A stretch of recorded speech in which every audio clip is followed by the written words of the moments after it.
Morning student, प्रत्यावर्ती धारा एक टॉपिक है और उस 12th क्लास के प्रत्यावर्ती धारा अर्थात विद्युत चुम्बकीय प्रेरण यूनिट में प्रत्यावर्ती धारा कैसे उत्पन्न होती थी पिछले टॉपिक्स में हमने देखा। किसी क्षण प्रत्यावर्ती धारा का समीकरण होता था I = I0 sin omega t और प्रत्यावर्ती वोल्टेज का समीकरण होता था V = V0 sin omega t। अगर इन कोणों को देखें तो इनको कला कहते हैं और अगर इन दोनों समीकरणों को देखें तो इन समीकरणों को देख करके हम ये बता सकते हैं कि प्रत्यावर्ती धारा और प्रत्यावर्ती वोल्टेज समान कला में। लेकिन जब किसी परिपथ में धारा प्रवाहित होगी तो एक बड़ा प्रश्न हमारे सामने आता है कि इन तारों में से जब धारा प्रवाहित हो रही है तो उस धारा के मार्ग में जो रुकावट उत्पन्न कर रहा है उसको क्या कहते हैं।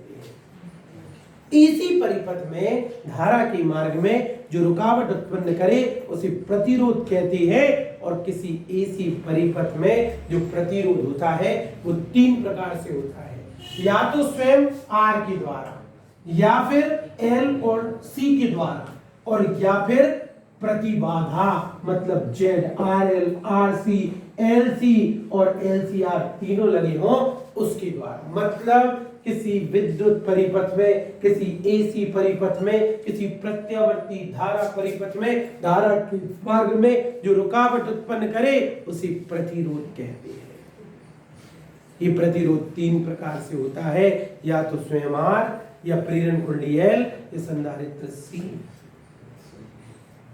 लेकिन प्रतिरोध का प्रतिरोध प्रतिरोधी होता है, जबकि L और C के प्रतिरोध को प्रतिरोध नहीं कहते, L और C के प्रतिरोध को प्रतिघात कहते हैं। L के प्रतिरोध को प्रेरण प्रतिघात और C के प्रतिरोध को जिसका मान XL बराबर ओमेगा L और XC बराबर 1 ओमेगा C मैं सिद्ध करूंगा। अब अगर ऐसा हो RL और C में से कोई दो लगा दें या तीन लगा दें, मतलब RL लगा दें,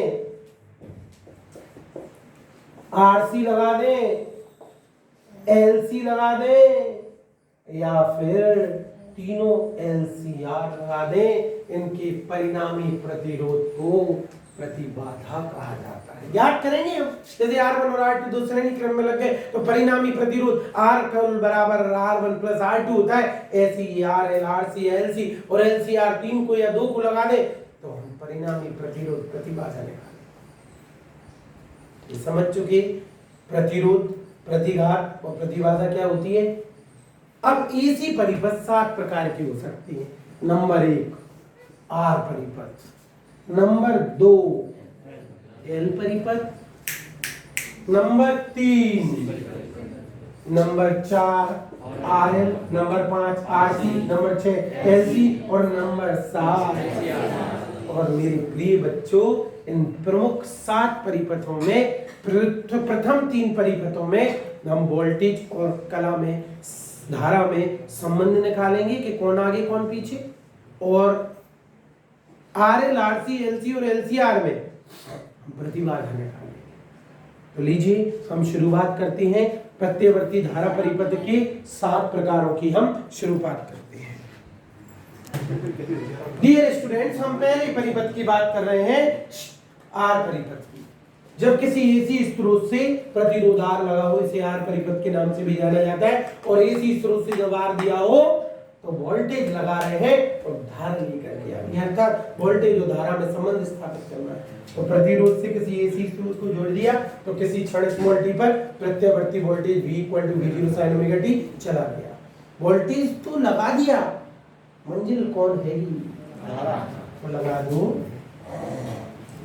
ओम के नियम से V बराबर IR, तो V0 बराबर I0। एक काम करें, दोनों का मान समीकरण 1 में रख दें, ये हो गया IR, इसकी जगह इधर देखो I0R sin omega t, R से R I = I0 sin omega t। समीकरण नंबर 1 को देखो, 2 को देखो, V की जगह V0 की जगह sin ओमेगा t की जगह, दोनों के कोण कैसे हैं, इसका मतलब जहां तुम प्रत्यावर्ती वोल्टेज और प्रत्यवर्ती धारा हम साथ साथ हैं। तो प्रत्यवर्ती धारा और प्रत्यवर्ती वोल्टेज दोनों समान कला में होंगी, इसलिए हम अपने घरों में किसका उपयोग करते हैं? तारों का उपयोग करते हैं। तार मतलब आर मतलब प्रतिरोध, मतलब दोनों साथ साथ चलते हैं। लेकिन अगर भूले से एल लगा देंगे तो इस बारे में विचार करते हैं कि पहली बात तो उसके प्रतिरोध को क्या कहेंगे? क्या कहेंगे? एल लगा देंगे उसके प्रतिरोध, प्रेरण प्रतिरोध। और सी लगा दोगे तो ये भी सिद्ध करूंगा कि एक्सएल का मान ओमेगा एल होता है और एक्सी का मान 1/ओमेगा सी होता है। अगली चीज ये सिद्ध करूंगा कि अगर चौक कुंडली या एल लगा दोगे आप तो वोल्टेज लगाने पर धारा पीछे रहेगी या आगे। इस बात पर विचार करते हैं। देवी और सज्जनों, अब एसी स्रोत से प्रेरण कुंडली एल लगी हुई है और जब एसी स्रोत से प्रेरण कुंडली एल लगी हो तो वही वोल्टेज और धारा में हम संबंध स्थापित कर रहे हैं। तो एल जब लगी है तो वोल्टेज आरोपित कर रहे हैं, धारा लेके आना है। किसी क्षण प्रत्यवर्ती वोल्टेज का मान v = v0 sin omega t। Faraday के विद्युत चुंबकीय प्रेरण का नियम लगा दिया, E = -d/dt।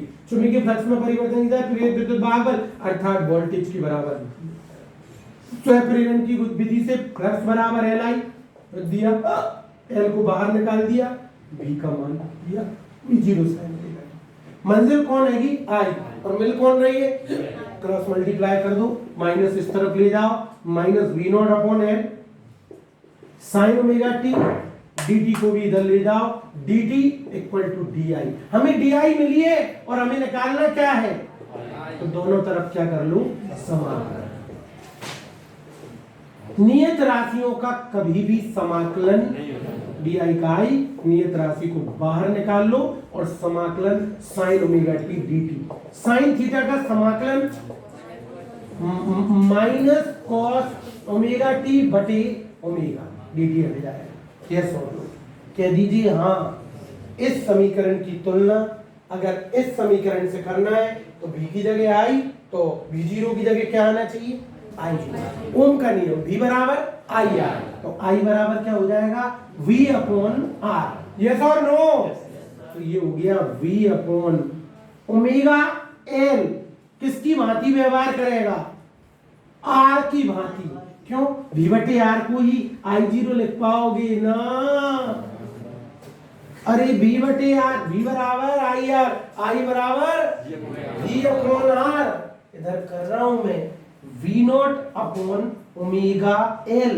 v0 what is omega l? XL।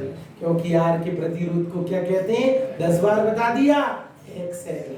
तो ये चीज क्या हो गई? XL। XL मतलब प्रेरण प्रतिघात और वोल्टेज बटे प्रतिरोध मतलब, वाह यार।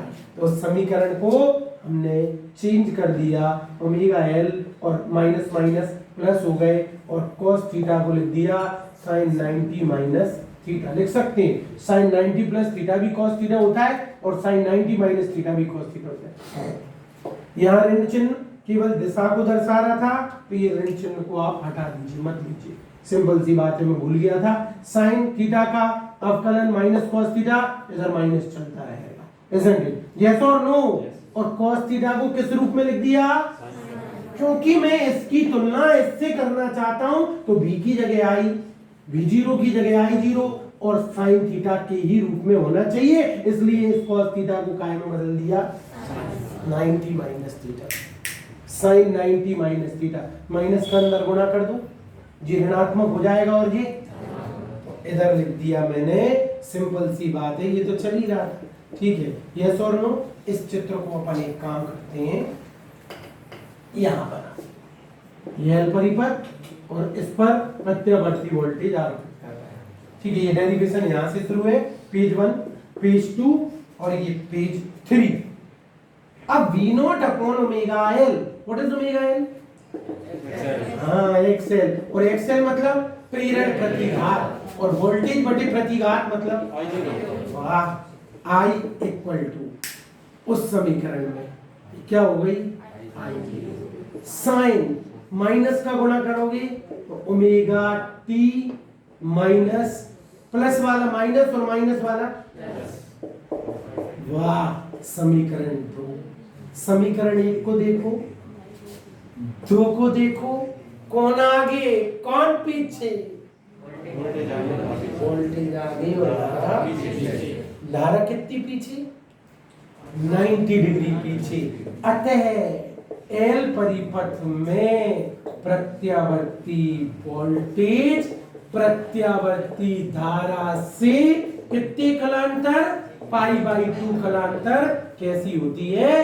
अग्रगामी होती है। और या फिर प्रत्यावर्ती धारा प्रत्यावर्ती वोल्टेज के π/2 कलांतर पश्चगामी होती है। अरे कुल मिला के ट्यूबलाइट में पीछे चौक जली होती, आप वोल्टेज लगाते हो तो सक पका के थोड़ी देर बाद ट्यूबलाइट जलती है कि नहीं? मतलब धारा बाद में पहुंचती है और वोल्टेज ये यहाँ दर्शाना चाहता है।